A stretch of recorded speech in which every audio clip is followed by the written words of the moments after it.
Para comprender la importancia y la presencia de la música en el periodo medieval, se ha de retroceder tiempo atrás. Ya en el siglo VI a.C., los pitagóricos entendían la música como elemento místico y de purificación, que contribuía a que el alma trascendiese más allá de la captación física. El dualismo característico del hombre, compuesto de cuerpo y alma, convertía a esta última en un componente trascendental capaz de ascender a la verdad suprema. La música ayudaba en este proceso, teniendo incluso un carácter curativo y terapéutico sobre el alma. Pero, ¿afectaba esta condición a toda la música? Platón, heredero del pitagorismo y del orfismo, afirmaba en la República que solo ciertos tipos de música eran apropiados en la educación de algunos individuos. Si las leyes de la música o el arte eran alteradas, conducirían a lo licencioso en las costumbres y a la sociedad anárquica. Por su parte, Aristóteles concibió la música como una imitación directa de las pasiones del alma, de manera que ésta podría conducir a actos idóneos, pero también a actos innobles. Este dualismo presente en la concepción de la música griega será asimilado por el cristianismo. La música enaltecía las virtudes en términos celestiales, pero paralelamente inducía al pecado y a los placeres mundanos. Todos estos conceptos se reflejarán en las manifestaciones artísticas de la época, en las que los instrumentos inundan tanto los coros celestiales como las representaciones del infierno. En los primeros siglos del cristianismo, la Iglesia trató de apartar al creciente número de fieles cristianos de su pasado pagano, rechazando así la música instrumental habitual en los grandes espectáculos públicos y en las representaciones dramáticas. Sin embargo, los padres de la Iglesia no perdieron de vista el empleo de una música capaz de elevar las almas a la contemplación de la divinidad. La música se posicionó como un instrumento al servicio de la religión, no solo como vehículo de acercamiento a la divinidad, sino también como instrumento aleccionador. San Agustín decía: «Cuando evoco las lágrimas que he vertido ante las canciones de tu Iglesia, en el principio de mi fe recobrada, y cómo aún ahora me siento conmovido, no por el canto, sino por lo que se canta, cuando se canta con una voz clara y hábilmente modulada».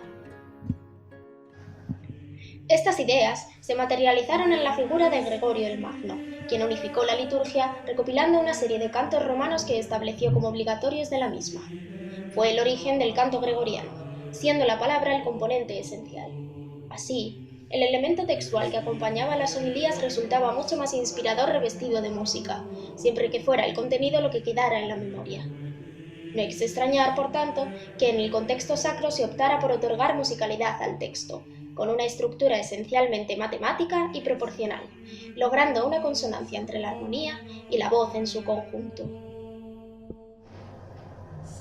La armonía musical se convirtió en un reflejo directo de la música angelical, mencionada en numerosos pasajes del Antiguo y Nuevo Testamento como testimonio de la presencia de Dios en los momentos claves de la historia de la redención humana. Y esa música de los ángeles se representaría también en imágenes. Los ángeles músicos acompañan a los miembros de la Sagrada Familia, pero ante todo a la Virgen. Y es que a raíz del cambio de espiritualidad llevado a cabo por las órdenes mendicantes en el medio urbano, la Madre de Dios adquirió un valor especial, de corredentora y reina del cielo.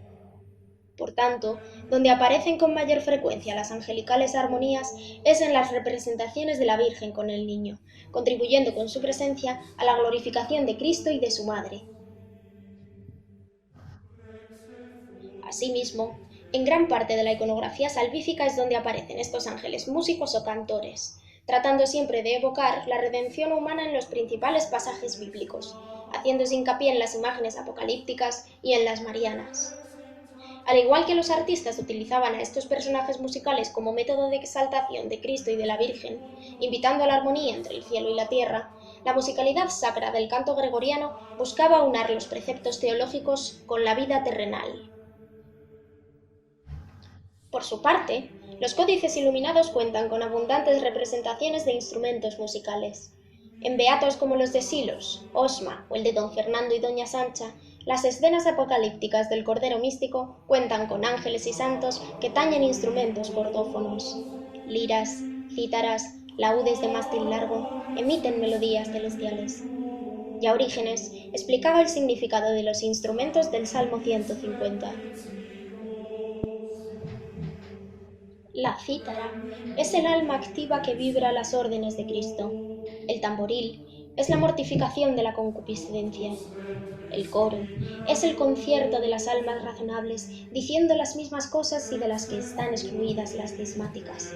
Las cuerdas con la consonancia de la voz de las virtudes. El órgano es la iglesia de Dios, que comprende las almas contemplativas y las almas activas. Pero hay otro tipo de instrumentos que inundan las escenas apocalípticas del juicio final: los instrumentos de viento. Ángeles tocan trompas y trompetas del mismo modo en que se usaban en las batallas para alentar a las tropas. Es evidente su función práctica, alertando de las plagas y catástrofes venideras, de la misma manera en que se utilizaban en las fiestas de exaltación y gozo, así como para convocar a la multitud, y eran obligadas en el cortejo de reyes y emperadores. Es probable que la tuba apocalíptica tenga relación con las antiguas tubas hebreas, pero la representación iconográfica de estos objetos no siempre fue fiel a la realidad, ya que más que pretender un reconocimiento organológico preciso, el objetivo era el de acentuar el mensaje y aportarle un código sonoro. Ver la escena, pero escucharla al mismo tiempo. Junto a la música sacra, en el medioevo comenzará a enfatizarse una nueva música, que lejos queda del carácter devocional y tranquilizador que rodeaba al alma al escuchar el canto gregoriano. Así, la música profana, con un origen de tradición y transmisión oral, poco a poco se desarrollará en paralelo con respecto a la religiosa, materializándose en plena Edad Media en la lírica trovadoresca. Nietzsche, en el siglo XIX, sostenía que la lírica basada en las tragedias griegas tenía un componente catárquico que liberaba las pasiones del cuerpo humano, es decir, todo aquello que tuviera que ver con el culto dionisíaco. No es de extrañar, por tanto, que la Iglesia condenara la música profana o trovadoresca, pues mantenía esa misma esencia.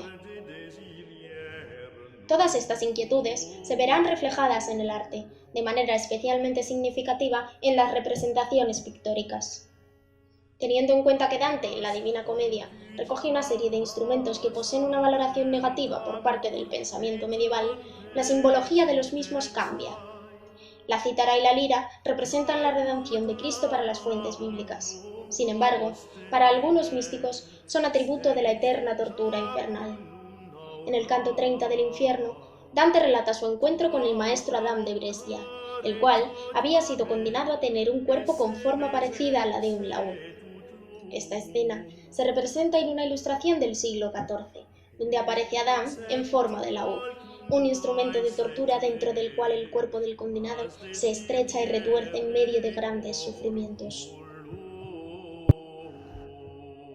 Una obra fundamental vinculada con la relación establecida entre el pecado y la música es el famoso tríptico del Jardín de las Delicias del Bosco, concretamente su tabla derecha, en la cual se representa el infierno.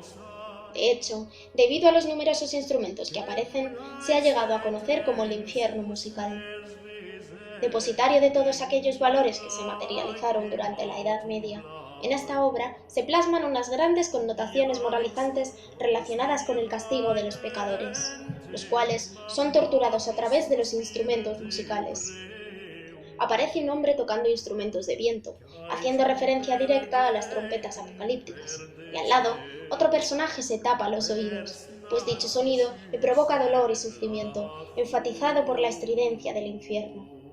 Junto a estos, aparece una extraña imagen de sodomía con una flauta de pico que redunda en esta idea. Completando esta musicalidad o ruido infernal, aparecen otras figuras acompañadas de desproporcionadas zanfoñas, laúdes y arpas. Todos estos instrumentos se identifican con los sectores más desfavorecidos de la sociedad, vinculándose además con la práctica sexual. Estos aspectos, al incitar a la desviación moral, cobran mayor sentido al pensar que el Bosco pudiera conocer los escritos del tratadista flamenco Dioniso Cartujano. Como consecuencia, el pintor opta por representar a los hombres atrapados en los instrumentos anteriores sin poder escapar, condenando y castigando a estos por dedicar su tiempo a la música profana y no rechazarla. De igual modo, la gaita hace su acto de aparición. haciendo referencia a las relaciones sexuales antinatura y a la obscenidad, por lo que obtiene una simbología maligna.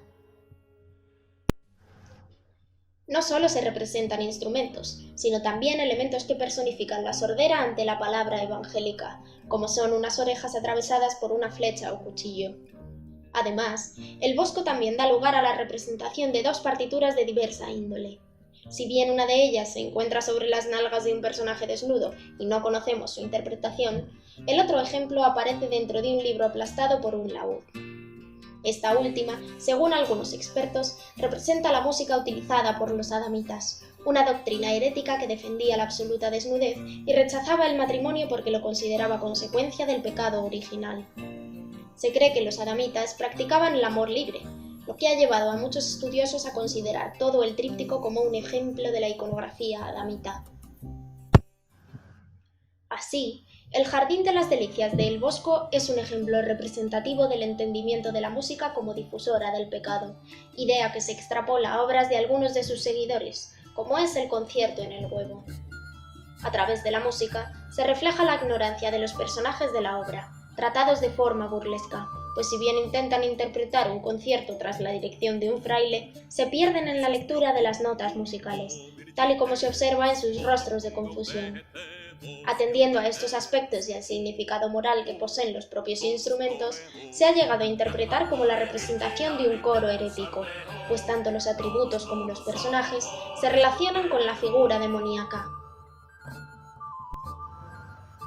Con todo ello, resulta clara la importancia que alcanzó el desarrollo de la música en el amplio periodo medieval. Elevaba las almas de los fieles al ámbito celestial, pero a su vez podía conducirlos a terrenos pecaminosos. Mientras en las iglesias sonaban los cantos gregorianos, en los campos del infierno del Bosco las almas se corrompían a través de melodías profanas.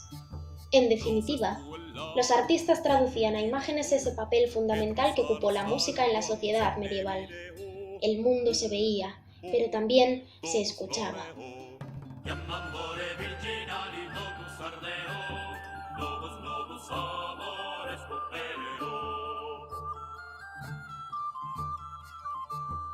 Mea me confortat promissio, mea me deportat negatio,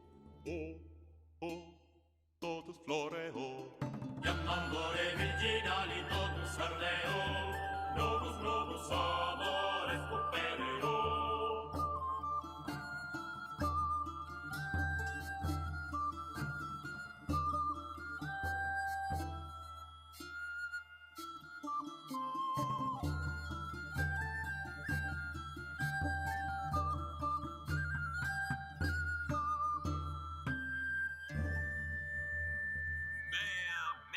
Ludit virginitas, mea me detrudit simplicitas. Totus floreo. Iam amore virginali totus ardeo, novus amores opereo.